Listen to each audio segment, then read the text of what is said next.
All right. Hello, everybody. Welcome to the State of the Union Town Hall hosted by Junior State of America. We're super excited to see such a great turnout.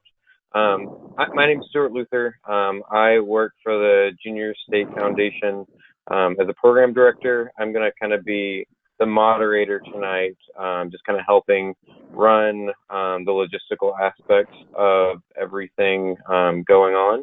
And so I just wanted to open up really quickly, just for those of you that aren't really acquainted with GoToWebinar, just to kind of talk a little basics that you'll need to know for tonight. So the first thing is everyone is in mute or listen only mode. You might have heard the nice robot voice tell you that as we logged on. But that just means that you are muted. Everyone is muted except for me and your hosts tonight. If there's at any point that you have a question or there's a call for questions and you'd like to speak, all you have to do is hit that button there that says raise my hand, and that'll indicate to me that you want to be unmuted. Then the next thing to know is if at any point you want to, you have a question or something, or you don't want to say something out loud, or maybe it's just kind of a technical question, you can type that into the questions panel, and that'll show up and that'll pop up just to me. So that's kind of the basics of GoToWebinar, and then I will just hand this off to your hosts tonight, Ken and Weston. Yeah, hi everyone. I'm going to turn on my webcam just here at the beginning so you can see me, see what I look like. Hi everyone, my name is Weston Lindner. I'm the Ohio River Valley Governor in the Junior State of America. Myself and Ken, who's going to introduce himself in a moment, will be facilitating this webinar or this town hall today. I think I'm excited for it. I think it's going to be cool to have the opportunity to interact with JSAers across the nation and hear about their thoughts about the State of the Union, for you to have the opportunity to express your thoughts about the State of the Union. So in just a moment, we'll give a little overview of what exactly that looks like. But first, Ken, if you want to introduce yourself. Hi, I'm Ken White. I'm the CEO of the Junior State of America. As you can tell, wood grain background and gray sweaters were definitely the order for Weston and myself this evening. I'm really excited to be part of this conversation. I watched much of the State of the Union last night by myself and didn't have someone to talk with about it. So I'm really excited to have 30 people to hear your views and hear your questions and really get a good conversation going. So excited about this evening. Thank you, Stuart, for being our moderator, and thank you, Weston, for taking some time this evening. Thanks, everybody, for taking your time. So let's just jump right in. Weston, you want to get us started? Yeah, absolutely. So we want to start just by letting you all know where exactly we're going with this, what the evening is going to kind of look like. So if you have the webinar pulled up on your screen, you should be able to see a slideshow. We're not going to rely too heavily on slides tonight, so if you don't have access to that, you'll still be able to get by and it'll be okay. But essentially what we're going to be doing tonight is we're going to start out just Ken and I are going to briefly talk about the State of the Union, the history of it, what it is, the significance, just for a couple moments, because we recognize that across the nation there are people with varying skill levels, varying levels of knowledge about this topic going in. From there, we're going to be examining several of the big issues that President Trump addressed during his State of the Union speech, and were possibly in the Democratic response as well. So you probably saw in the email that we sent out, but the way we're going to be doing that is we have 3 different issues, and we're going to essentially have a mini debate on each one. So we'll have someone speak pro in favor of President Trump's position or what he laid out in his speech, someone speak con for 2 minutes, and then a pro for 1 minute, and a con for 1 minute. So if you're interested in doing that and you haven't signed up, you can go to the link on the screen there, tinyurl.com/SOU sign up to do that.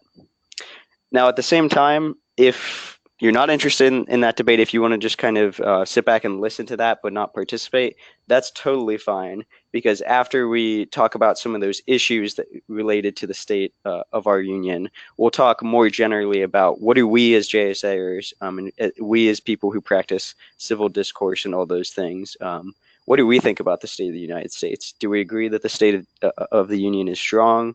Do we think that it needs improvement? What does that look like?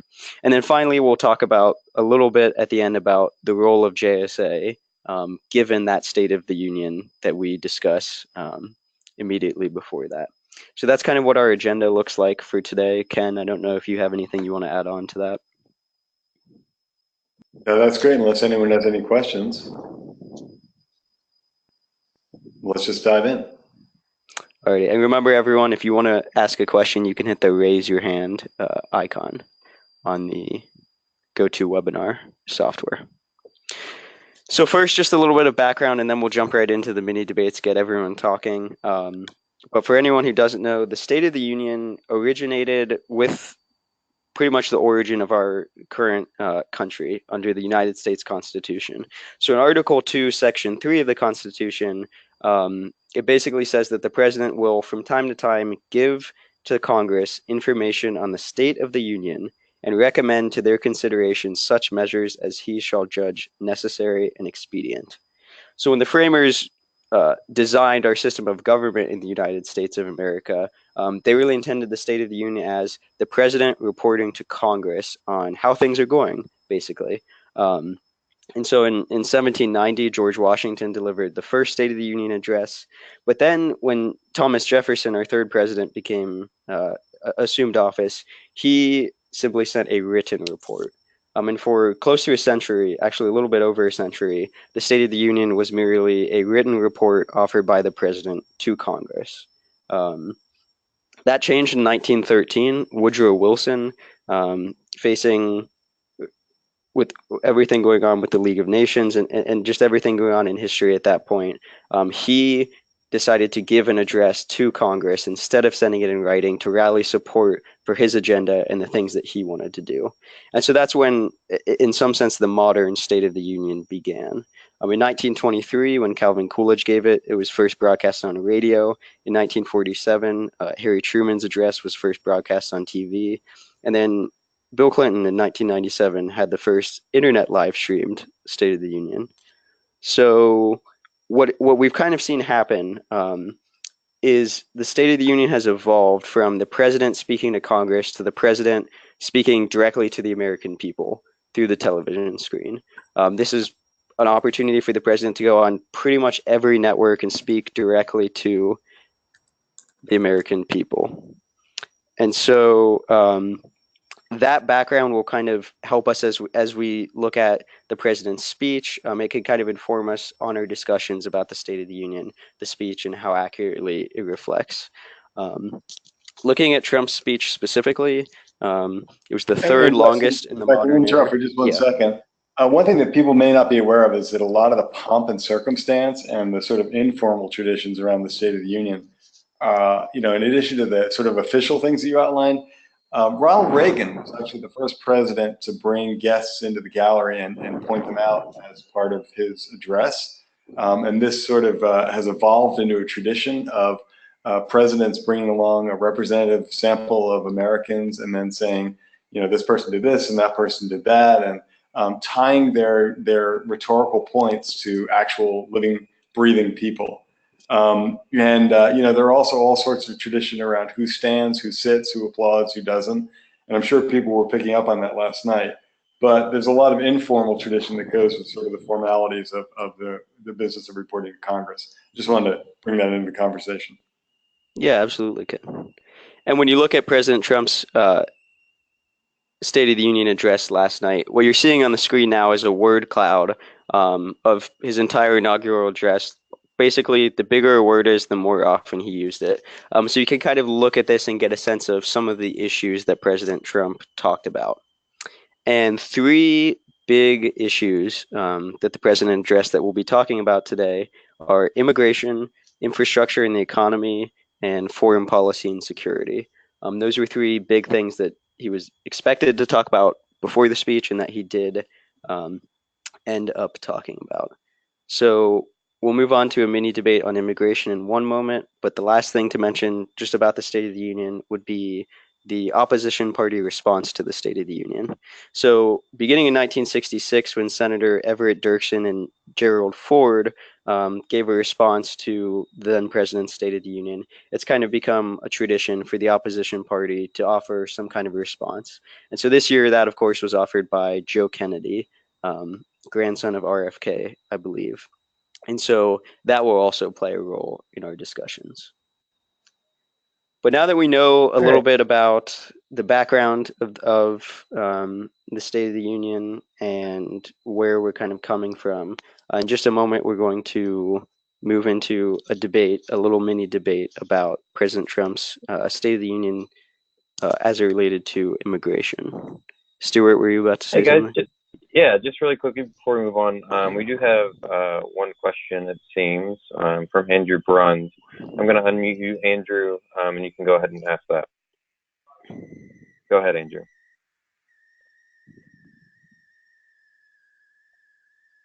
You there, Andrew? Oh, I actually didn't have a question. I didn't raise the hand or anything. I haven't touched anything since I got in here. Okay, no problem. That's good practice for me. Sorry. All right. And before we move on, also, I think we have a couple of polls that we want to run out just really quickly. First, just let's see how many of you guys actually watch the State of the Union. So we're going to launch that poll right now, so go ahead.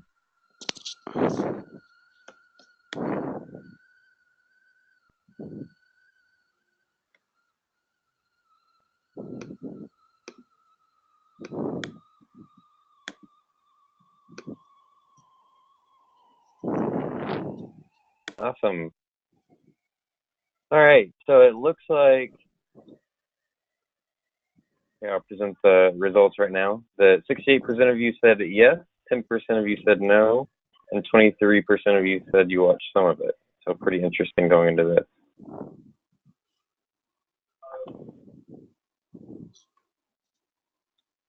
Yeah, absolutely. So it's good to hear that most of us have some background with this. Some of you, if you haven't, then hopefully you'll be enlightened by hearing about other people talk about it. Stuart, before we move on, could we also do the poll about just rating the State of the Union? Yeah, absolutely.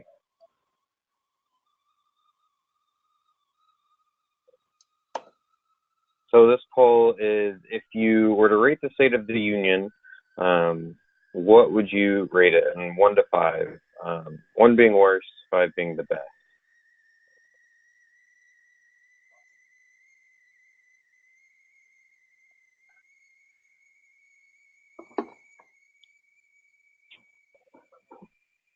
All right, and almost everyone's voted. We're going to close that in 3, 2, 1, and we'll project those up on the screen. So it looks like we're a pretty moderate bunch when it comes to how you'd rate it. It's almost a straight bell curve. Any observations that you guys want to comment while I have this up?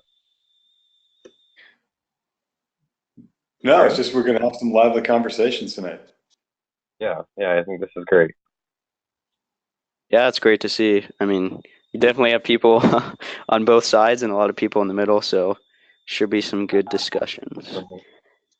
So with that, we're going to move to the first major issue that was brought up by President Trump in his State of the Union, and that would be immigration. So based off the sign-up, it looks like we have Jack Anderson, who's going to be going pro for 2 minutes, and then Liam Keating going con for 2 minutes, and then Andy and Gammon pro-con following that. And so real briefly, what President Trump brought up regarding immigration, he basically mentioned a 4-pillar plan that he would like to see, which consists of increased border security, including a wall, ending the visa lottery in favor of merit-based immigration, offering a path to citizenship to dreamers and some other individuals, and then limiting chain migration so that people can only bring direct family members in and not distant relatives. So that's kind of what we're looking at. To the people speaking, try to keep your comments within the time limit. We'll be timing just to keep things moving. But Jack Anderson, if you're on, do you want to go ahead and give 2 minutes in support of the president's position. Yeah, hi, I'm Jack Anderson. I'm from can you hear me? Yeah, we can hear you. Okay, good. All right. I'm from Lake Forest, outside of Chicago.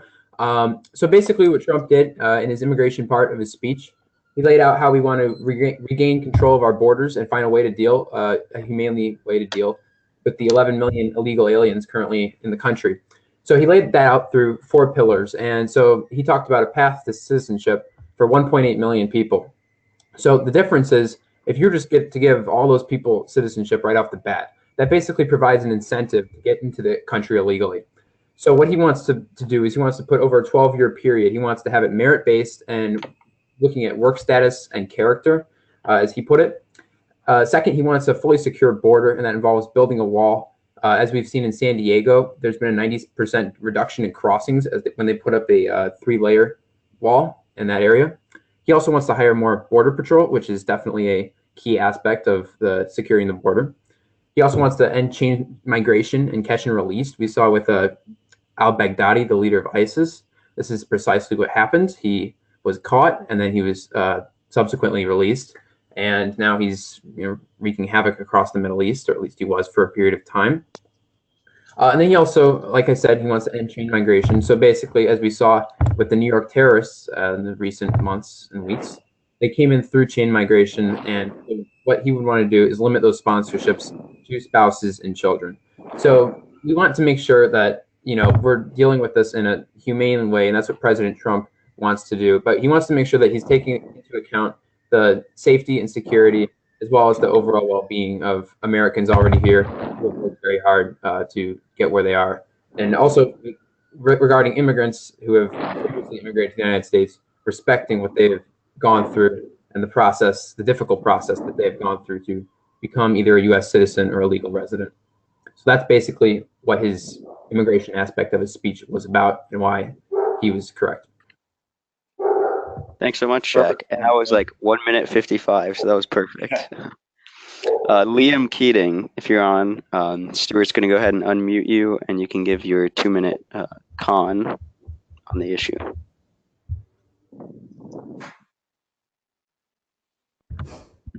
Okay, great. So yeah, I'm Liam Keating. I'm from Ann Arbor, Michigan, which is part of the Midwest state. I'd like to begin by giving some recent historical context regarding conservative immigration policy. For much of the late 1990s, 2000s, up until this administration, conservatives argued for an end to illegal immigration, and liberal pundits who called them anti-immigration were very quickly corrected by their conservative colleagues. The reason that conservatives were very careful to avoid the label of anti-immigration up until President Trump took office is that anti-immigration policies are ahistorical and fundamentally antithetical to our American values. 2 of the policies President Trump introduced last night are demonstrably anti-immigration: the end of the diversity visa and new restrictions on family-based immigration.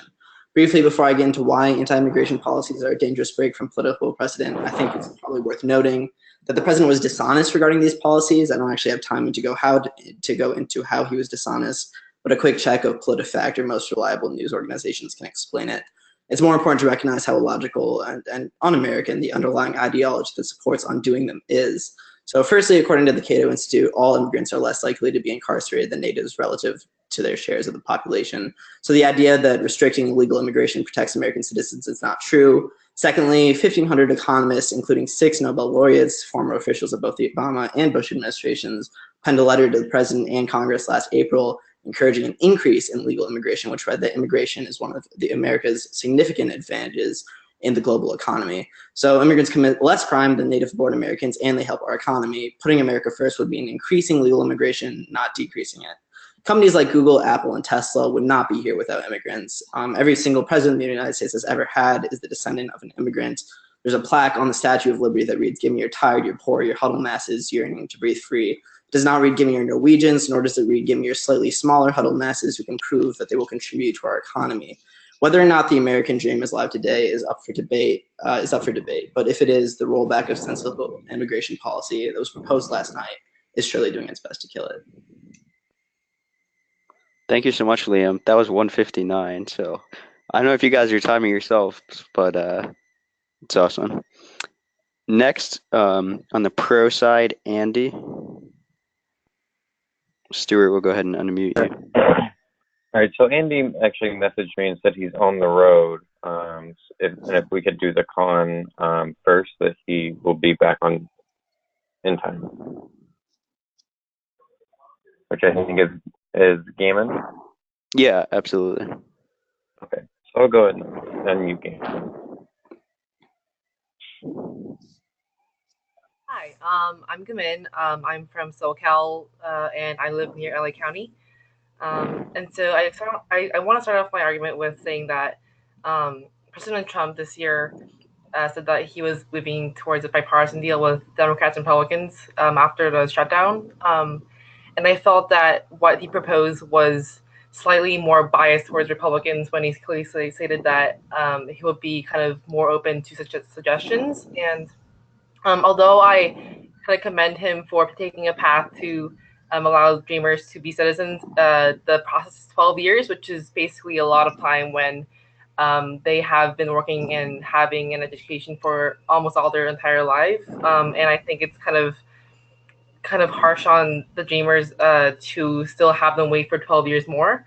And also for his 25 billion wall, it's too expensive when the current American government budget is already, I think, taking too much, I think, money towards the border patrol and the wall, and I think a lot of the money could also go to different solving different crises, such as the opioid crisis, which is kind of a real American tragedy, and I think as a immigrant in the United States, I think ending the visa lottery to be not random but be merit based would be um, a big reduction in having equal opportunity towards immigrants to really kind of chase the American dream and be supportive of what they want to pursue when they're coming to the U.S.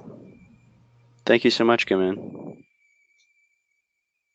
Stuart, do you know if Andy's ready yet? He's on, so I'm gonna unmute him, and then he can let us know. Alrighty. All right, Andy, you are unmuted. All right. So I think there, he just turned green. Andy, can you hear us? Maybe not.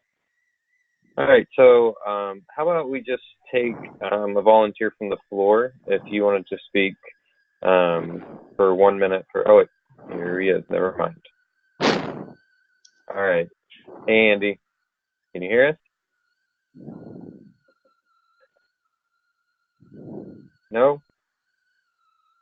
All right, then if there is anyone who would like to do 1 minute subsequent for pro here, if you just want to raise your hand.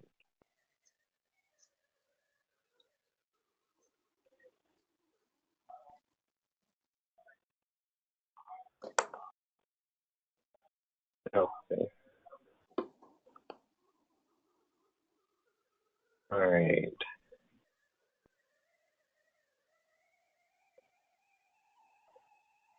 All right, so we've got Collins here that I'm going to unmute.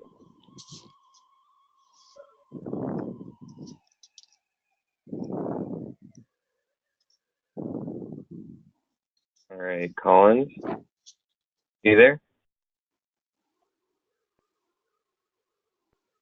And I think it might be, make sure that if you are wanting to speak and you have your headphones in, that it has a mic, or that the GoToWebinar is set up to read off the mic on your computer. And for, there it is. Colin? You hear me now? Yep, we can. Yeah, we got you. Yeah, topic of discussion is immigration. That's correct. Yep. Right. So in defense of Trump's four-step plan, I would argue that with the use of a meritocracy, we could bring in skilled immigrants who could actually provide and boost our economy. Seeing as how we're $19 trillion in debt, we could use any help we can. And just bringing in immigrants, regardless of work merit or skill set, would be greatly detrimental to our economy.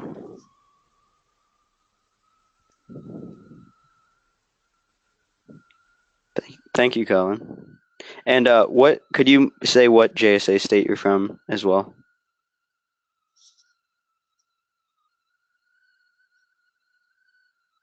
Oh, Stuart, did you mute him again?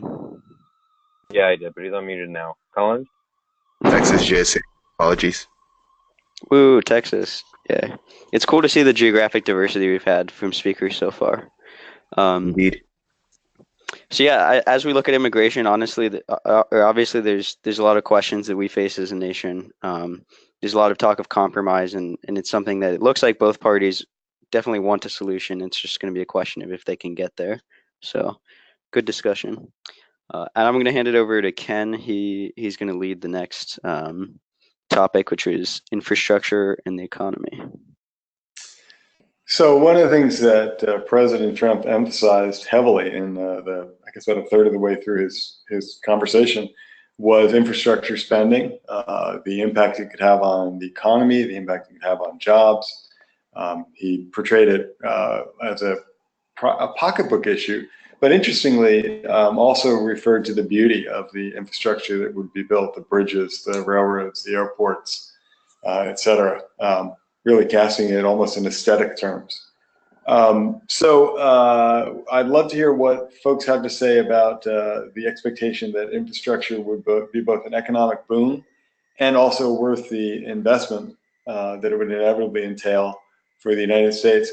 One other point you might want to think about is he mentioned not only partnering with governments on building infrastructure, but also where appropriate, I believe is the phrase he used, with private sector. So with that, let's turn it over to our con speaker, which I don't have the list in front of me, but I bet Stuart does. Our first pro speaker, rather. It's Samuel Rodriguez.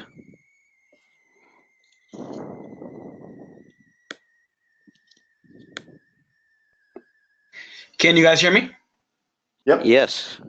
All right. Hello, everyone. I'm Samuel Rodriguez. I am from JSA, Arizona, Tucson, Arizona. So I'd like to begin by congratulating Trump on staying on topic. He stayed on the topic of economic success. He focused on the great things that have happened throughout the past year, including low rates of unemployment. The lower tax rates are going to do great things for low-income families, including single mothers in inner cities. The child tax credit has been doubled, meaning that if you are a single mother and you are struggling financially, you will receive double what you received last year, money for your children. President Trump's policies have been bringing back so much industry into the country. So many more factors are coming back, facing less regulations and higher outsourcing fees, which basically means that if a company wishes to outsource, they have to pay a lot more. As corporations face less taxes coming back to the United States, they also bring more jobs with them. Not only that, due to the low tax rates, companies are now actually raising the wages for their workers. I do remember that there was a recent event, it was on the news and also on the radio, where big corporations, big name corporations like, I think it was Walmart and Costco, correct me if I'm wrong, gave their workers bonus checks because the tax breaks are actually doing a great job. There's much more money in circulation. Another great economic factor that he's brought to the table was protective taxes, almost like a tariff sort of thing, where outsourcing and taking in goods from other countries will now have a tax on them, which forces businesses to focus on the American production. And one thing that I really do appreciate that Trump has brought to the United States is tons of optimism in terms of the economy. We have seen, for example, the Dow, the stock markets. That is just proof of the great optimism that these businesses and investors have in our nation. It's great. And I love his call to action to Congress on both sides to help better our economy. Although I will admit that the low unemployment rates have been steadily declining since the beginning of the Obama administration. And although that is true, I do believe that Trump will continue to maintain those low rates of unemployment. And that's all I have to say. Thank you, guys. Well, thank you, Sam.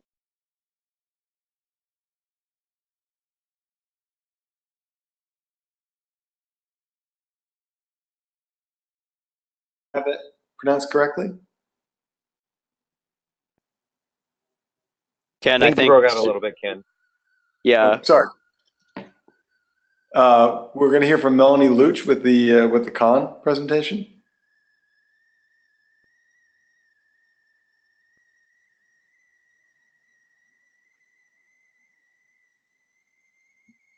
Is Melanie there? You're unmuted, Melanie.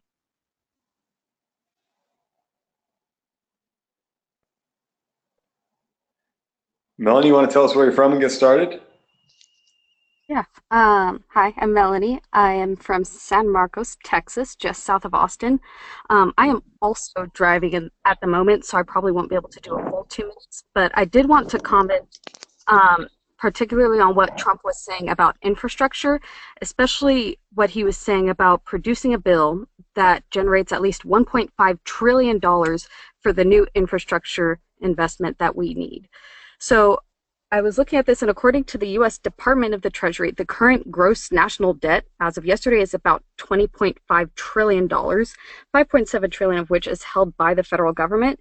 So Trump is proposing that we spend an equivalent of about 1/5 the amount of the current intergovernment debt on improving infrastructure, which we need, especially in places that were affected by natural disasters like Houston and places that were hit by the California wildfires. But we just don't have the money for it. The Department of Transportation, which would presumably be the department this plan falls on, only had a budget of about $75 billion for the last fiscal year. So he doesn't give any specifics about a time frame, but even if we divided that 1.5 trillion he wants to spend over the remaining 3 years of his presidency, that would still be way over the amount of money that we budgeted for. But even if we could get the money, we don't really know what Trump wants to spend it on yet. He makes very broad generalizations about road and bridge improvement, but he doesn't mention any specific projects that would warrant spending $1.5 trillion. And again, I'm assuming that he would want to invest a lot of this money into places affected by natural disasters, at least at first. But again, nothing specific is mentioned. He doesn't go into anywhere near as much detail as he did with his plans for immigration. So I think that if our president is unclear about what he wants from a potential infrastructure bill, it will be incredibly difficult to get Congress to do something impactful that solves the problem of the subpar infrastructure we have right now. It makes it sound like he just kind of mentioned it just to say that he talked about infrastructure, but there isn't really any plans that are going into place right now. All right, Melanie, thanks very much. That was very timely. Even though you're driving, you did a great job of hitting the 2-minute mark. And thank you for bringing the debt into the equation. I don't think that appears anywhere in the word cloud that you have up there, Weston. We're going to hear from Andy Lee next on the affirmative side, or the pro side of the State of the Union address. Andy? All right, Andy, we're going to unmute you. Hopefully it works this time and you have a chance to redeem yourself. All right, Andy. Yeah, can you hear me? Yes, we can. We can. Okay, so I am very supportive of the president's economic agenda for a couple of reasons. I do want to point out, first of all, a couple of points I think that Democrats should be getting on board on. And first of all, that would be that the unemployment rate for African Americans and the unemployment rate for Hispanic Americans have been at all-time lows, and they never reached such low points during the Obama administration. And I'm also kind of frustrated how whenever Democrats talk about the economy and whenever the economy is doing so well, they just say, well, Obama deserves all the credit. And yet when Obama came into office within like 2 or 3 years, they were still blaming the economy on Bush. So they're playing this political game where everything that's good is always Obama's credit and everything that's bad is just never the Republicans' credit. But I think specifically, I really like the idea of tax cuts. I think a lot of people get angry when there are tax cuts for corporations. I think those tax cuts actually help corporations hire more people and they can raise wages. And we've already seen this with many, many companies like Apple. Like I believe there was another company, AT&T. There were many companies that started hiring more people. And then as far as infrastructure goes, I completely support his plan of improving infrastructure. As we heard today, there was this massive train wreck. These things shouldn't be happening. And this is another area where I think that Democrats should be getting on board. But based on the obstruction that we see from Schumer in Congress, when not a single Democrat voted in favor of helping the middle class and giving the middle class. I'll cut you off right there, Andy. Sorry, we only had a minute for you. We gave you a minute and a half. Is there any one last word you want to add in there? I just want to say, like, I think these are issues that most Americans care about, and I want to see more cooperation from Democrats. Great. Good way to end. Thanks very much, Andy. Yeah, sure. And appreciate it. And Jacob Friedman. Do you want to tell us where you're from and then dive into your 1 minute? All right. So Jacob also sent a kind of written version of his, but I'm going to mute him and see if he is able to speak. And if not, I can read it off for him. Hello, am I muted? You are unmuted. Okay, hi, my name is Jacob Friedman. I am from Newton, Massachusetts, and it's my first time doing this. So, my argument is about the Trump's comment about the war on coal has ended. This really surprised me because there hasn't been really a war on coal that's been thrown out there. There hasn't been any evidence as to a war on coal by the United States government, because the decline of coal jobs over the past decade are mainly due to more acceptance of scientific advancement and global warming by private companies. And it's important to know that the coal industry now has less jobs, as an entire industry has less jobs in the U.S. than the retailer J.C. Penney.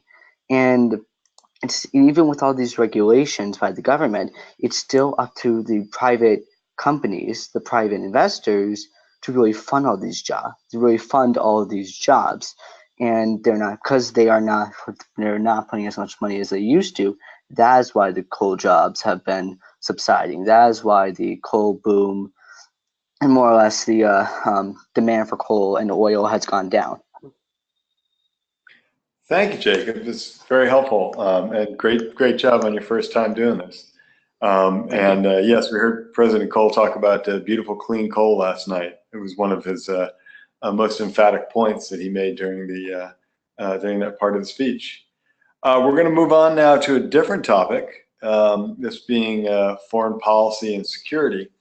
I thought one of the most Actually, before we move on, Ken, sorry to interrupt, but I actually just threw together so we can see kind of where people kind of fall on this after listening to those, if they kind of are feeling more in line with they agree with what the State of the Union stated, or con, that they disagree. If we want to throw that up. Let's do it. All right, so I'm going to put that out there, and you guys answer whether you feel that that you agree, which would be pro, with the State of the Union when it comes to the economy and infrastructure, or con, that you don't agree.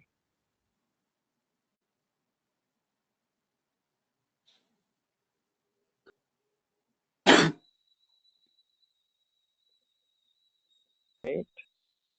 So I'm going to take that down in 3, 2, some last minute decisions coming in, 1.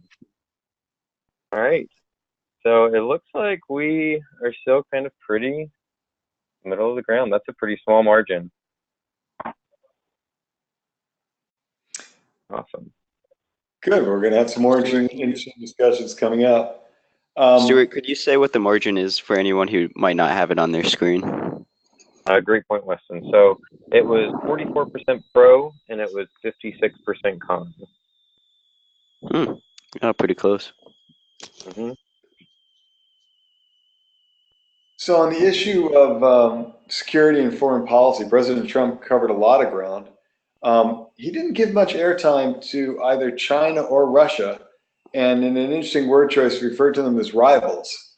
There was a lot of airtime given to MS-13, to ISIS, and how much ground ISIS has lost over the last year or so. Iran, North Korea also came in for a considerable amount of attention, as well as President Trump's decision to recognize Jerusalem as the capital of Israel. There was also a very interesting moment where President Trump pointed out that recipients of U.S. aid should be behaving as allies of the United States, which many commentators interpreted as a sort of a warning shot across the bow. So I'm eager to hear what our different presenters have to say about this. Alessio Luna and Laura Sanchez have both signed up for both slots. So why don't we start with Alessio and Laura, each giving 2 minutes, and then see if there's anyone else who wants to jump in for a 1 minute, or if we just want to move on. So Alessio, you're going to open with the pro, or why don't you tell us where you're from, and Stuart will unmute you when Stuart unmutes you. Hi, can everybody hear me? Yes. Yeah. All right, perfect. My name is Alessio Luna, and I come from Naples, Florida, also known as the ground zero of Hurricane Irma. So if to put that on the map. So basically, what Trump put with his foreign policy was peace through strength, sort of a Reagan-esque approach to counteract Obama's soft power attempt to govern the world. So he stated first with ISIS. One of his main points was that ISIS is losing. And ISIS, he's quoted to say, last year I pledged that we would work with our allies to extinguish ISIS from the face of the earth. 1 year later, I'm proud to report that the coalition to defeat ISIS has liberated almost 100% of the territory. Now, the facts do stand behind this. In total, over Obama's legacy, in 8 years, he got rid of 18% of ISIS, while in Trump's first year, he's already at over 15,570 miles that have been reclaimed, and 2.4 million people have been liberated. He goes on to state that the ISIS battle is a tough one, but with our help from our allies, and we will continue to fight until ISIS is defeated. He didn't take more of the Obama, we're going to wait for them to cross the red line, and don't worry, ISIS is a JV approach. He just went, since day one, went straight towards ISIS. He has a strong guy in General Mathis, who's just willing to bomb the hell out of him. Now, with Guantanamo, Trump signed a new executive order to keep the detention facility at Guantanamo Bay open. Something, sorry to keep bringing upon Obama, but Obama failed to close Guantanamo, which is one of his campaign promises. So Trump's making up on his promises that Obama can keep. So he stated that today he's going to keep another promise, that I just signed an order directing Secretary Mathis to re-examine our military detention policy and to open up Guantanamo. He said that these aren't criminals, they are enemy combatants. And he brought up Sergeant Corporal Matthew Bradford and Justin Peck, who were two of his guests at the State of the Union. And he stated how, why should we care about the feelings of people who put bombs in civilian hospitals when we should actually be using those people to find as much information as possible. He went on to state Afghanistan. Afghanistan has been a big question for his campaign and his administration. He stated that our warriors in Afghanistan have new rules of engagement, and that our military is no longer undermined by artificial timelines, and we no longer tell our enemies our plans. He moves on to state North Korea. So I know my time's running short, but if we could please give as many likes possible, as many hearts possible for Otto Warmbier and Ji Jong Ho. We saw Ji Jong Ho raise his crutches in defiance to North Korea, and it was really a powerful moment when he stated the North Korean threat. So he stated that past experiences have taught us that compliancy and concessions are they invite aggression and provocation from the North. And so he was taking more of a shot towards, President Obama, saying that he had a soft approach, but George Bush also had a soft approach with North Korea too. So he stated that no regime has oppressed its own citizens or, been brutal. Yeah. Just one more word. Yeah. In the end, I got 2 words to wrap up, and that's America first. Okay, well done, and thank you for a good tour of all the points that the president raised. I forgot to mention Guantanamo, which he gave considerable attention to last night. So thank you very much for that. And we're going to now hear the opposite point of view. And Stuart, if you want to unmute the microphone. Yes, can you hear me? Yes, we can. This is Laura Sanchez. Laura, where are you calling from? Okay, so I'm calling from Coral Springs, Florida. And I want to start by saying that Trump moved on to calling for more defense spending and more nuclear weapons. So he showed no awareness that his ambitious plans are undermined by the GOP tax bill, which will add an estimated $1 trillion to our debt. Trump took a victory lap for the military success against Islamic State, saying that the coalition to defeat ISIS has liberated almost 100% of the territory once held by these killers in Iraq and Syria, without mentioning that his strategy to combat the Islamic State is largely the same one laid out and implemented by President Barack Obama. Praising that his predecessor would have been easier, praising his predecessor would have been easier, but Trump simply couldn't bring himself to do it. Nor did Trump have much to say about the Iran nuclear deal. If we still don't know if he will put it out or not. All he said was, "I'm asking Congress to address the fundamental flaws in the terrible Iran nuclear deal, without specifying what changes he would like, or how he hopes to get the other parties to the deal to go along." And then, what about North Korea? Trump mentioned that its reckless pursuit of nuclear missiles could very soon threaten our homeland, without saying what he will do about it. If Trump is seriously considering attacking North Korea, he gave no hint of it in the State of the Union. You'll think that if the administration is seriously considering going to war, and all the indications are that it is, the president will want to make the case to the public. It is not about who has a bigger and more powerful button. It's about protecting the American people. He showcased the parents of American student Otto Warmbier and Ji Seung-ho. It was moving, but it is hard to know what it tells us about his policy. Trump's outrage over North Korea's human rights abuses is undermined by the fact that he had nothing to say about human rights abuses in countries whose rulers he plainly admires, such as Russia. Trump tweeted up a storm after Iran crushed anti-Russian demonstrations, but he was silent this past weekend when Vladimir Putin got Russian opposition leader Alexei Navalny arrested. Trump's highly selective invocation of human rights makes it hard for anyone to take him seriously. Thank you, Laura. Since we gave the other side 3 minutes in total, basically, do you have one more minute that you'd like to talk about, and then we can just consider this topic closed? Okay, so the only thing I can add is that in general, it is hard to know where Trump is headed in foreign policy and security because of the continuing conflict between his isolationist and protectionist impulses and the more international worldview of his senior advisors. He asked 4 times Congress for something during this part of his speech: to end the dangerous defense sequester, to ensure that we continue to have all necessary power to detain terrorists, to pass legislation to help ensure American foreign assistance dollars always serve American interests, and to address the fundamental flaws in the terrible Iran nuclear deal. But none of them had specified ways to achieve it. So the State of the Union really provided no help in explicating the administration's path ahead.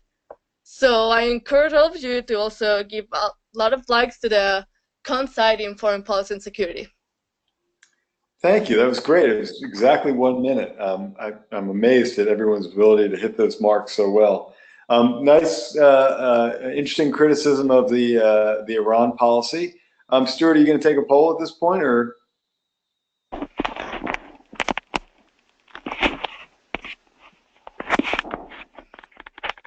Yep, I will send it out.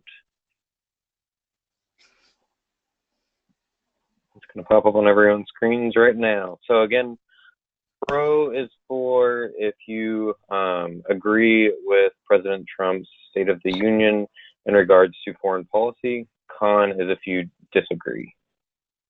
And obviously on this topic, there's several subtopics, and you might agree with President Trump on some and not on others, but just kind of select the one that we would say more generally you would fall under.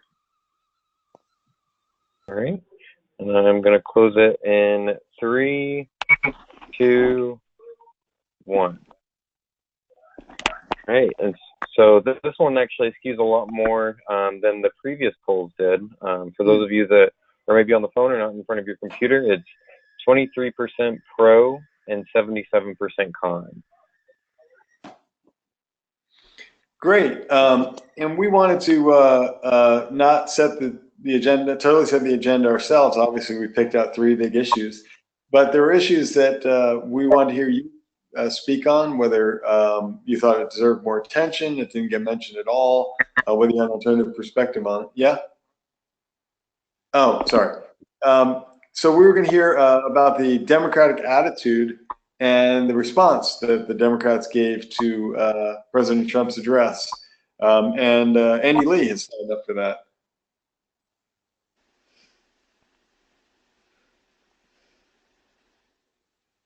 Hello Hey, again, can you Andy. guys hear me? Yep. You guys can hear me, right? Absolutely. Right. So I just wanted to really quickly touch on the response. I thought the person who gave the speech, I thought he gave a very good speech, but I don't think it really addressed the issues that the president talked about.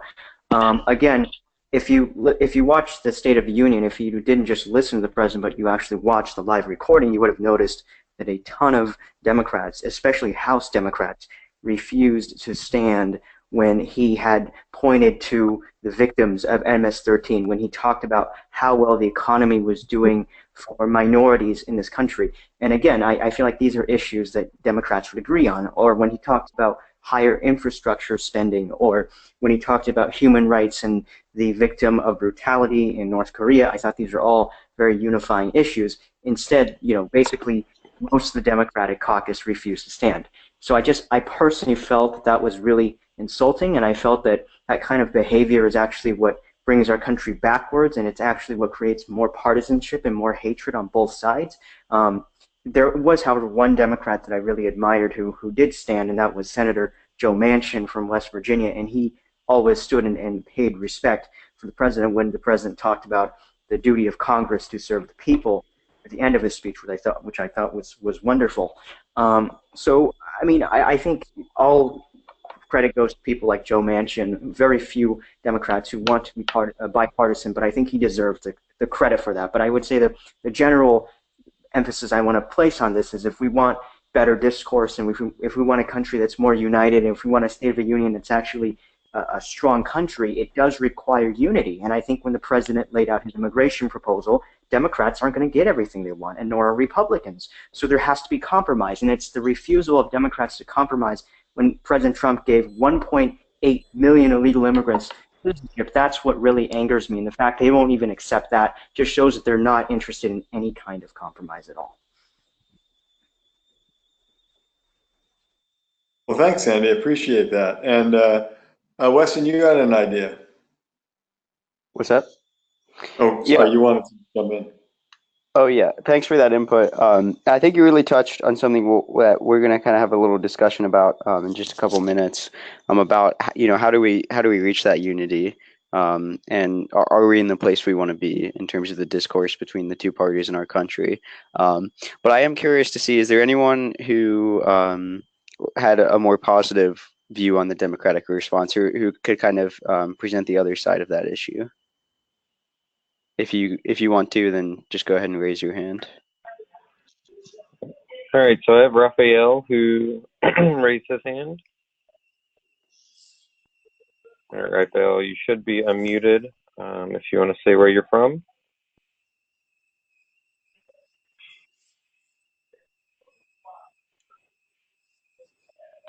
Raphael, are you there? All right, then we'll move on to one of the other hands. So I've got Jacob Kravitz. You are unmuted, Jacob. Can you hear me? Yes, we can. Yeah, tell us I know where you're from, but tell us where you're from, and then I am from Dublin, Ohio, right next to Columbus in Ohio. So yeah, what I wanted to say on the Democratic response, I thought it was a good speech. I do agree, kind of, that it did lack a little substance. I would have liked to hear more economic issues brought up, other than just identity politics. In terms of not standing for the president, when he talks about MS-13, I think he's really trying to create this false narrative of the illegal immigrant that creates more crime. Immigrants who come to the United States have a lower crime rate than the general population. Again, when we're talking about bipartisan deals, we are talking about deals where Democrats are getting strong-armed. We're talking about deals where they don't really get everything they want, and there is no unity. There is no obstruction. Obstruction has been the norm. The GOP was far more obstructive under Obama than this. I mean, they stole a Supreme Court justice. I do feel like that argument about unity and stuff and how we need to be strong to the outside world is kind of a little bit of hogwash. A light touch on Senator Manchin. He's voted with the Republicans on about half of every other issue, and I don't know if that makes for a strong Democratic Party or the bluest dog in the whole Congress. If you do want to look at towards examples at unity, though, I think Susan Collins was a good part of that. I would have liked to see more, as I said. Susan Collins is a good example of bipartisan unity, but I think I would have loved to see more economic issues addressed, and I feel like Trump touched that on his tax bill and things, and I feel like the Democratic response lacked that. Instead, we focused on identity politics, and I feel like that is a big issue and an issue that was made in 2016 as well. Thanks, Jacob. Definitely good to hear two kind of different takes on the Democratic response. Stuart, do we have a poll about just in general how we thought that the general or the Democratic response went? Yeah, sure, I can put one up. All right, I'm going to launch it now. So basically, as you answer this question, just kind of think, do you feel that the Democratic response was appropriate for the time and brought up the issues or took the position on issues that you feel that they should have?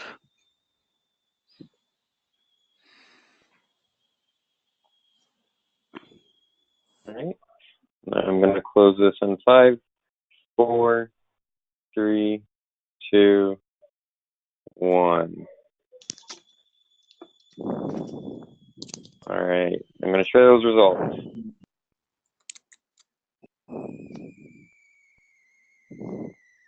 All right, so to read those out loud, it was 54% pro and 46% con.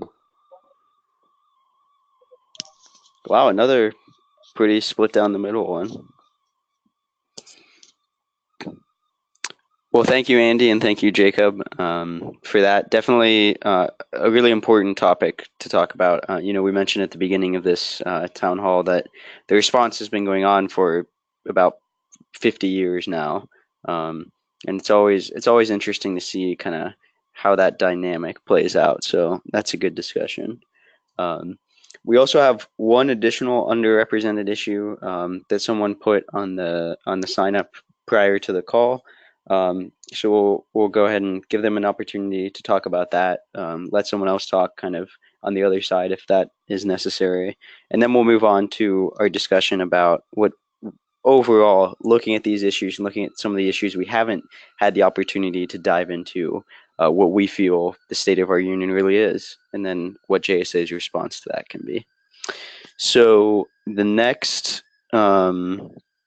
topic here was detailed plan and policy for criminal justice and bail reform.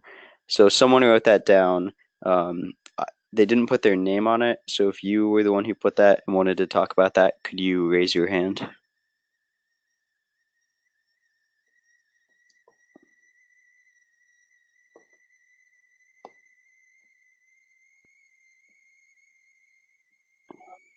There's no one that has their hand raised right now, but it looks like there was one put in after the webinar started, and that was Nathan Rude regarding Dreamers and DACA. All right, Nathan. All right, good evening. My name is Nathan Rudy. I'm from District 204 in the Midwest, Aurora, Illinois, right outside Chicago. And I wanted to start by talking about what the president specifically said about DACA and Dreamers. President Trump never explicitly mentioned DACA in his speech, however, only made one reference to Dreamers, quote, because Americans are dreamers too, in the context of protecting our citizens of every background, color, religion, and creed. What I would bring up to this point is these aren't necessarily policies because he did not talk about DACA specifically. These are mere values. He also mentioned in here the American dream.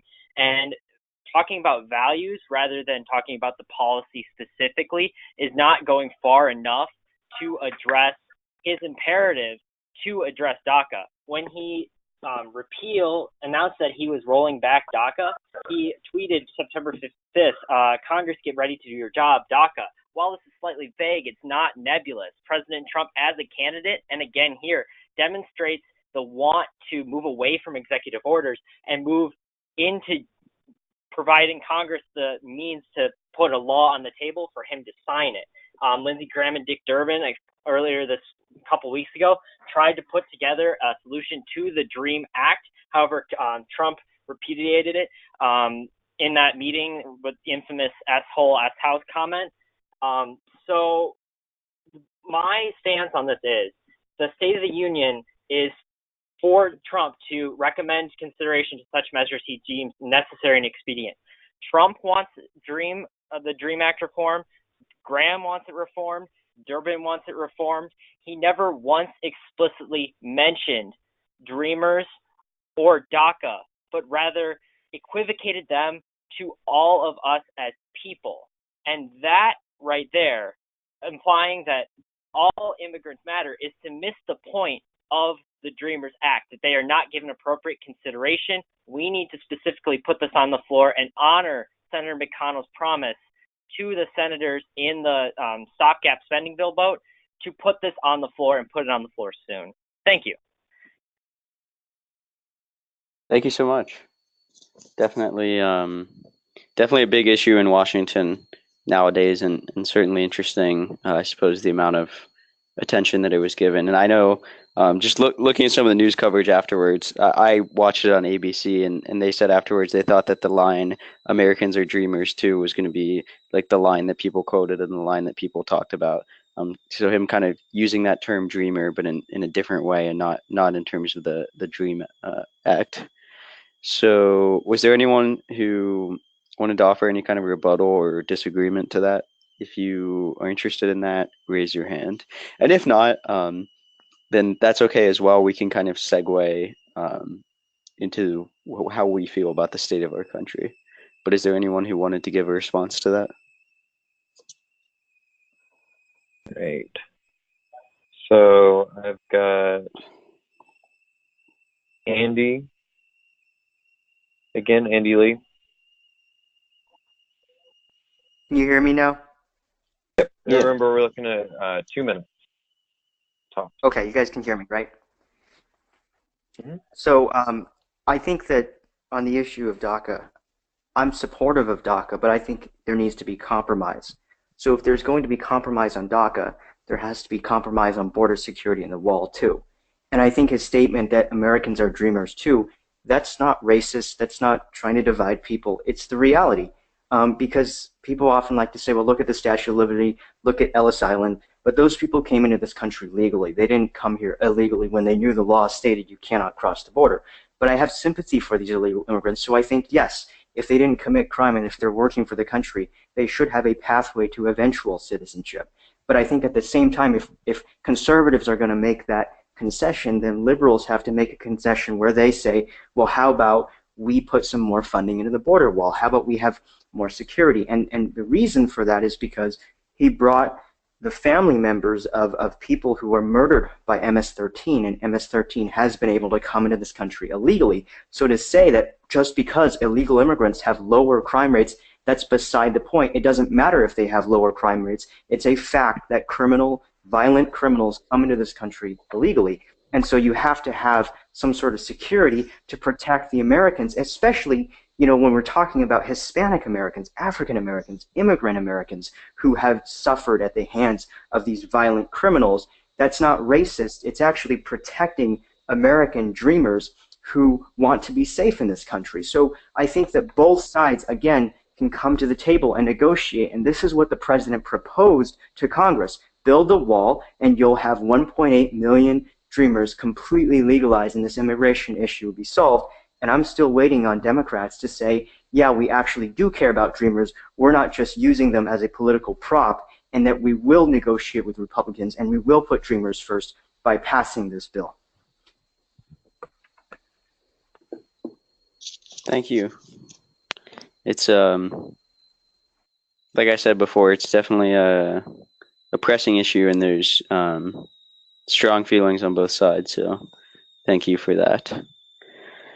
So kind of as we move closer to to the end of this town hall, we want to kind of look at, okay, think about all of the issues we've just talked about. Think about immigration, think about infrastructure and the economy, foreign policy, as well as some of the other issues that were brought up that weren't talked about, which we'll show you a list of in the moment. And that's going to translate into looking at all those things, as well as looking at how Congress is functioning, how our politicians are acting. What do we, as the next generation, feel the state of our country is? So kind of chew that thought over while we do the poll on, while we do a poll real quick. Start to think about that. Great. And what was the Weston? What was the prompt for them to start thinking about? Talking about what do we feel is the state of our country, or the state of our union? Oh, you're talking about for the poll? Yep. I've got a poll for that one.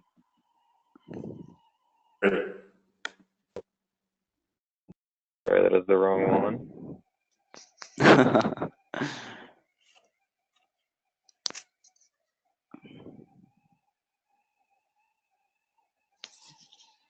Yeah, so the question is, to kind of kick us off in this discussion, is how strong do we feel that the United States is?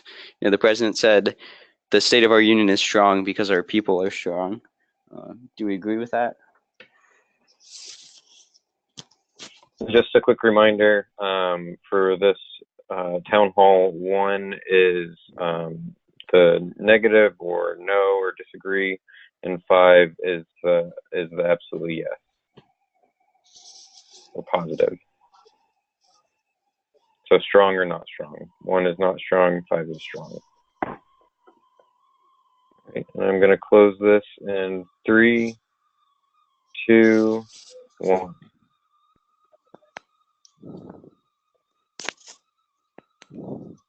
Well, Another bell curve. very, very interesting. So for those of you who can't see, it's a little small on my screen, but we've got a lot of people, a plurality, if not a majority, rating 3 right in the middle. 50%, exactly 50%. Okay. And then some on either end, I think a little more on the good end. On the strong. So 16% 4 and 16% 5, and then we've got 13% 2 and 6% 1. All right. So going into this discussion, knowing that we have some different opinions about the state of our union, try to keep responses to like 30 seconds to a minute so we can get a lot of responses from different people. But is there anyone who's put 3, who's kind of middle of the road, that would like to talk a little bit about what their assessment is about how our republic is functioning? All right, so if you put 3. All right, I'm going to unmute Masood. Hi, my name is Masood Ahmed. I'm from Naperville North, from the Midwest state. And I really want to hit on bipartisanship. Trump is cooperating with the Democrats in DACA, on prison reform, and on many other hot topic issues. Whereas the Democrats want absolutely nothing of that. They don't even stand for the families affected by MS-13. Which is truly sad, and that's why I responded as 3. I feel like Trump is doing everything in his power to cooperate with the Democrats. However, the Democrats want absolutely nothing to do with President Trump and his administration. Okay. And if I could just follow up and ask, so is the reason for your 3, you think that kind of one side is doing what they need to do, but not the other side, and that's kind of definitely in the middle of the road? Yeah, definitely. I thought during the election season, Trump was very hard on immigration and on DACA, but we see him now really reforming his stance to really cooperate with the other side. However, the other side, the Democrats, are not even, going to communicate, and they're not going to really meet Trump halfway. You know, I mean, if Trump is giving 1.8 million illegal aliens the right to, you know, the pathway to citizenship, and if I was a Democrat who actually cared about dreamers, I would be all in favor for that. But you know, we could see that the Democrats were not happy about that. Cool. Is there anyone else? And ones and fives and twos and fours we'll get to in a moment. But is there anyone else who, and maybe someone on the Democratic side of things, who indicated a 3 that would like to give like 30 seconds on why they put that? You can raise your hand. Right, I'm gonna unmute Ruby. Hi, can you hear me? Yeah. Yes, we can. Okay, so I think that the American people are strong, just as Trump said. So the country will always be strong, but we need bipartisanship from both the Democrats and the Republicans, and they both need to work harder to create bills and laws that please both people. I think distrust in political systems is also, is making our state a little bit weaker. And I think with the current trend of the administration, our current state is declining, but with improvement and bipartisanship, we can create a better state of union. Awesome. Yeah, so it sounds like, I mean, we've heard from people kind of on both sides, but bipartisanship certainly sounds like a common thread. Is there anyone who was very dissatisfied? They said that they answered 1 for the poll. They really don't like the way that our country is headed. Raise your hand if that applies to you and you would like to speak.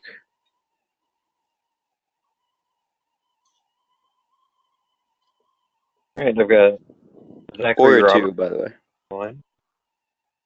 Oh, I was Zach? a 3. I just lowered my hands. But yeah, if you if I you can go ahead. Okay. So I'm Zach Roberts from small chapter 1 hour away from Boston in the Northeast state. And I believe that there were some pros and cons on Trump's speech. For example, having times to honor veterans and want to reform our subpar infrastructure in this country, and also showing a strong America against foreign threats and showing that we won't wield to threats. I believe is good sides, but also on the bad sides, there was lots of bipartisanship and against some fear and mongering against immigration, and just lots of controversy over tax cuts that Democrats and Republicans are not always agreeing on, and also giving citizenship to immigration, while also talking about building a wall. So contradiction views on immigration. Thank you. Yeah, thanks for that great input. So then, was there anyone who put a 1 or a 2 who wanted to kind of explain their rationale in about 30 seconds? Okay. And just to, for any confusion, I'm going to lower everyone's hand right now, just in case some folks have their hands remaining up from any of the previous questions. And if you could just re-raise that right now.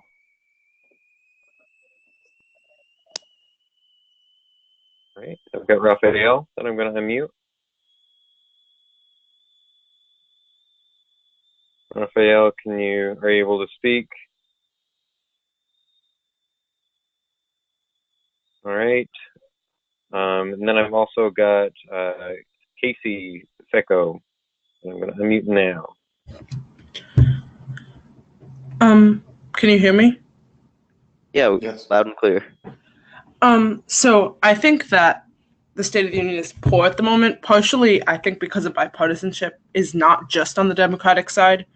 Because if you think about it, it's both. Neither party is trying very hard to cross the aisle at the moment. I think that if you just look at immigration, while the Democrats have been accused of only caring about the dreamers, I think that if you look at the proposal that he suggested with 4 pillars, only one of them was supporting by the Democrats, which is helping dreamers, whereas all the others were on the Republicans' agenda for the most part.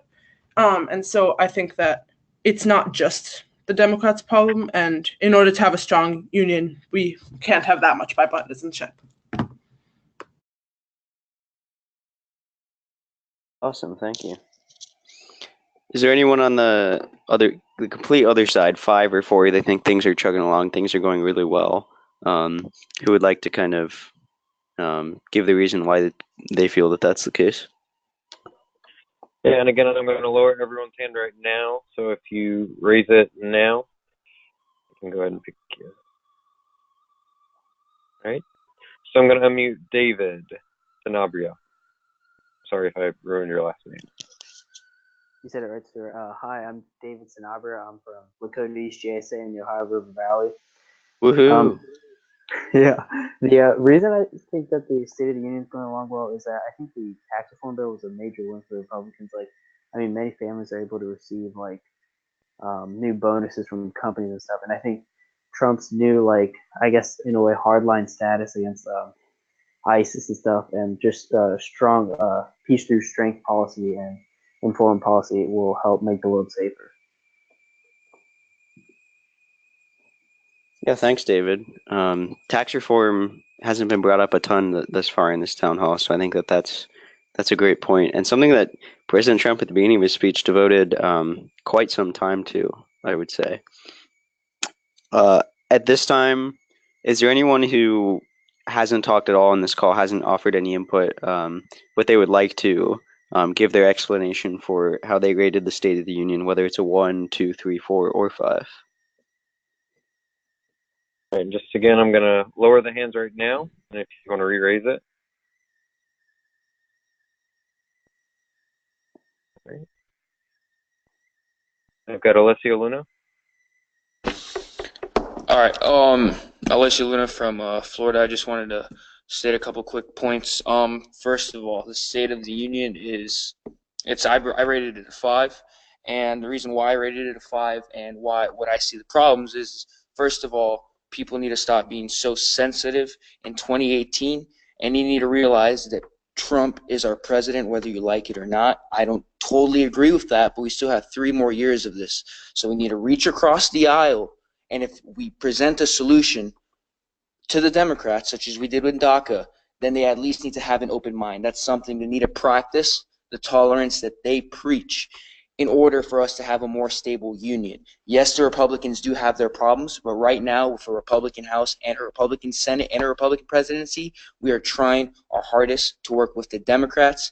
They just need to stop with the whole Russia thing. They need to understand that Trump is our president, whether you like it or not, and it's time to set all the Hillary lost, okay? Their dream girl lost. So now it's time for us to work together and try to find solutions to our problems and stop thinking that the Russians are behind everything. That's all I have to say.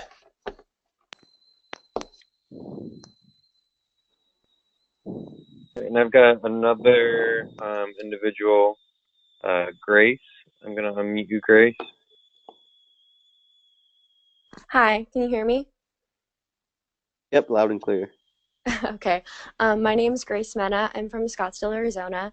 And I rated the State of the Union as a 4. I think from a government standpoint, the Trump administration and the Republicans in Congress have been doing the best job that they can to get laws passed, whether it's the tax reform, the right to try is another big one that people really haven't been talking about, the testing of experimental drugs in the U.S., because currently all of our terminally sick are having to go out of the country. The respect that we're paying towards our veterans is long, long overdue, and it's, I think, essential to the American spirit, bringing that back. Our economy is stronger than ever, but the one downfall, I believe, is not within the government itself, but it's a systemic problem societally. Alessio touched on this a little bit, but I mean, you see it plastered all over all sorts of media, social media, television, print. It's divisive, throws from both sides, both Democratic and Republican, conservative, liberal, progressive, far right. Everyone is seeming to not have any concession to the other side at all, and it's very, very hard to find unbiased media. And with confirmation bias, everyone's just going to see what they want to see and not consuming the other's media. And it's led to this increasing divide between people all over the country. And until we as an American people can bridge this divide between ourselves, our politicians are not going to bridge the divide as well. Yes, we elect them to make compromises, but until we as a people can compromise and learn to love our neighbors, there's no way that we're going to be able to make any huge improvements in the current State of the Union. Thanks. Thank you so much. I like how you brought up right to try. I too was a little surprised when I heard that during the speech, because it's one of those kind of smaller issues that isn't discussed all the time. But it was just interesting to see that President Trump brought that up, and then also just an interesting perspective that both you and Alessio kind of brought up, that about it doesn't always have to do with the government. Part of it is society and people, and that is a reflection on the state of our union. Ken, I'm curious if you had any question you wanted to pose to the group, or anything you wanted to say. Yeah, I think actually the last commenter gave us a nice pivot to talking about what is the state of the junior state.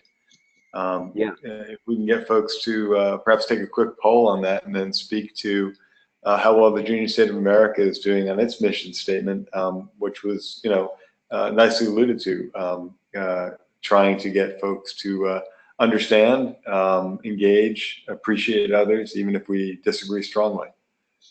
So how do we feel about the state of the junior state? I think you have a poll on that, Stuart, right? Yep, I sure do. Let me just get that up.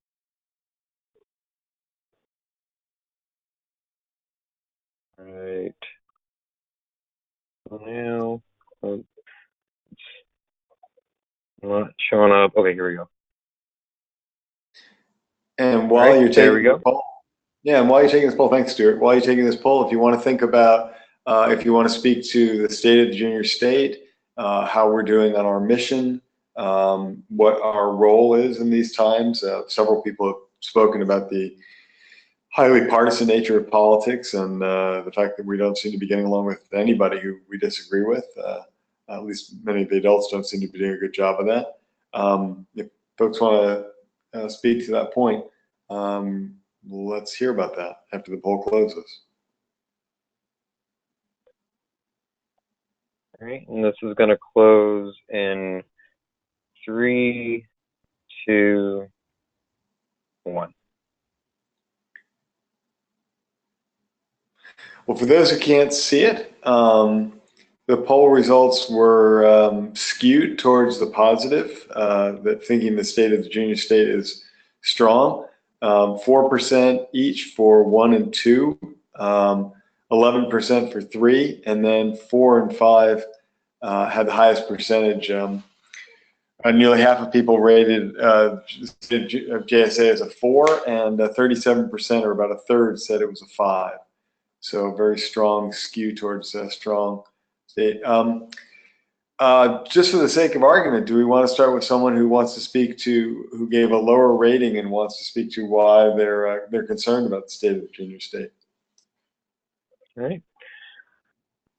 All right, I'm just going to lower these hands again. So if you'd like to speak, just raise your hand.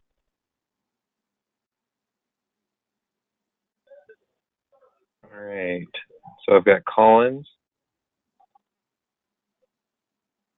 Can you hear me? Yes. Can you hear me? Yep. This is Collins again from Texas JSA. I voted the state of the junior state about a 3. That's not mostly because I have a problem with the junior state. I mean, I've been introduced to all these different point of views and perspectives. It has completely blown me away.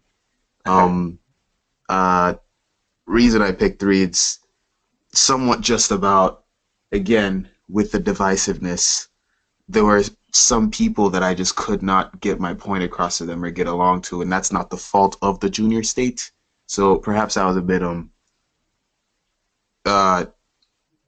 somewhat misjudged, but yes, I would say it's about a 3.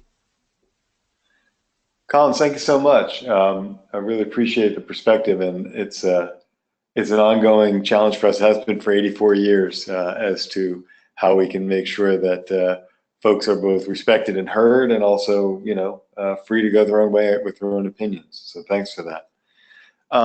Is there anyone who'd like to speak to the positive? We had a lot of people on the positive side. Does anyone want to speak as to why they felt the State of the Junior State is strong? We actually had a couple of folks that I think were on the 1 or 2. Okay, great. One of those, one of those is Zach, who I'm unmuting now. Hello. Hello. Hi, Zach. Hi. So I rated junior states of America as a 3 currently. This is not a view of junior states of America as a whole, but up here in the Northeast. So right now, this is the most. This has been one of the most interesting talks I have had to listen to these debates tonight, due to the wide range of views, which are not so prevalent up here in the North, where most people will be aligned left moderate. As such, I don't get to hear much of the other side of the aisle, which I think this debate tonight was very good for, and thank you. Oh, thank you. Yeah, thank you. And that's a great point, and that's something that we always, as an organization, are always grappling with. I can tell you that at our Council of Governors meeting, it's something that Ken was there as well. I mean, we talked extensively about it, because you do sometimes see that. We have some states that are predominantly liberal in the people who are made up of, and a couple where conservatives outnumber liberals. And so a big part of the JSA mission is getting to people who disagree to interact with each other. And it's definitely a challenge when when you don't have that natural diversity of opinion as much as you would like. So that's something that hopefully, having events like this, like what we're on right now, helps with that. But real quickly, I do want to just kind of jump in and address the picture that's on your screen there. So the picture on the left, for those who can't see, it's 2 individuals. One's holding a Fight Apathy poster that says, "I believe in pro-choice," and the other is, "I believe in pro-life." So this was taken at Ohio River Valley CabCon this year. And I just love this picture so much because I think it perfectly encapsulates JSA and their mission. I mean, you have Fight Apathy here. You have 2 people who, on one of the most divisive issues that there are, can come together, smile, and be friends, despite that lack of agreement. They might not agree, but they're willing to come together and do that. And so I think that's a wonderful thing about the junior state, especially in a society like was brought up before. Bipartisanship is not as great as it has been. People are literally choosing to live next to people whom they agree. Facebook's algorithms show you posts that they think you're going to agree with. And so I think that for people who participate in it, JSA can kind of be that breath of fresh air. The part of the challenge is how do we bring that to people beyond our organization, and we do some of that with Fight Apathy in the community and voter registration and things like that. But I think we do a lot of good work, but there's always room to grow. So I'm facilitating here, but I wanted to get that out as well. Well, maybe that's a good note to end on, Weston, with your endorsement. Hey, Ken, before we wrap up, I just have 2 things. We've had a few people chat in the question of how many people attended tonight. We've had in total around 70 students from across the country attending. So I think that's really awesome. And then as you guys are concluding, which you guys did a great job, I think I can speak for everyone, I'm going to throw up one last poll about where you heard about this town hall. If you could just let us know. Yeah, and then Ken and I will have a closing thought for you, and then we'll let you go. If you're on the East Coast, and I know it's getting late, but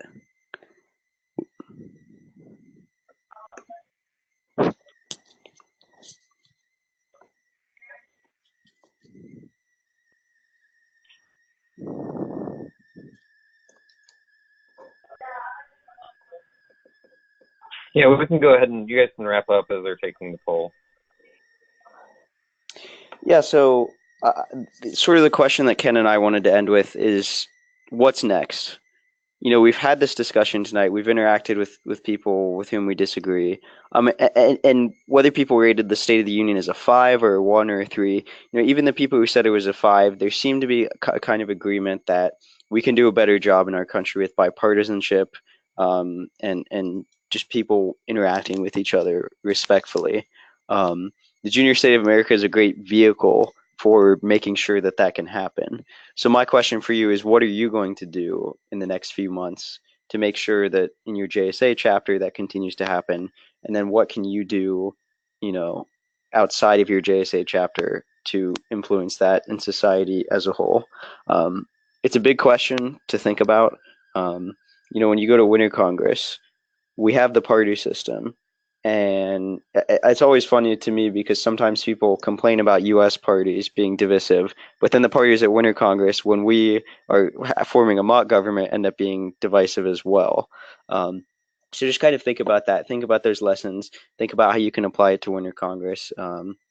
And we will also be thinking about that, and about what reflecting on what has come up on this call. Someone brought up the point about, well, in my state, it's we don't have enough diversity of opinion, so this has been great to have that diversity of opinion on something on this. So, we might be looking at, is it something where every month we have the national debate resolution, when we have a town hall like this, but it's completely focused on one debate resolution and it's one debate? Do we do something like that? Do we, it's up to all of us from the top of the organization all the way through the entire organization, to be thinking about, after this reflection point where we look at the state of our union, the state of our organization, and the state of the actions that we are contributing to that, to ask what we can change, what we can do better.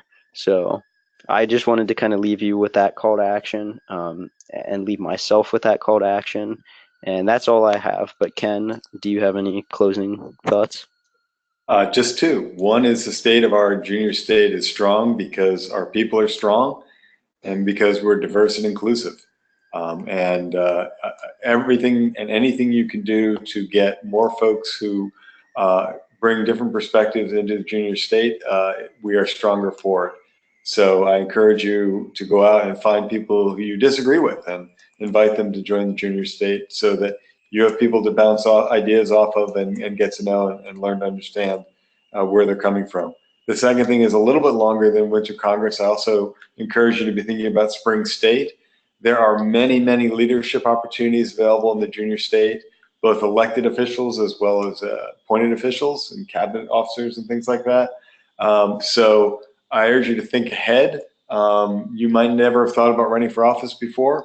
You can do it. You might never have thought about getting involved in a campaign before. You can do it. And when you get involved in a campaign, when you get involved in trying to promote a particular style of leadership or leader, that can open opportunities for you as well to develop your leadership skills, your capacities, your ability to work on a team. These are all things that will be really important for you for decades to come. So please take advantage of the opportunities that are there, and please keep building the Junior State of America into the strongest possible organization we can have to be a positive influence in these times. So thanks very much. Really appreciate everyone coming, and especially staying up so late on the East Coast.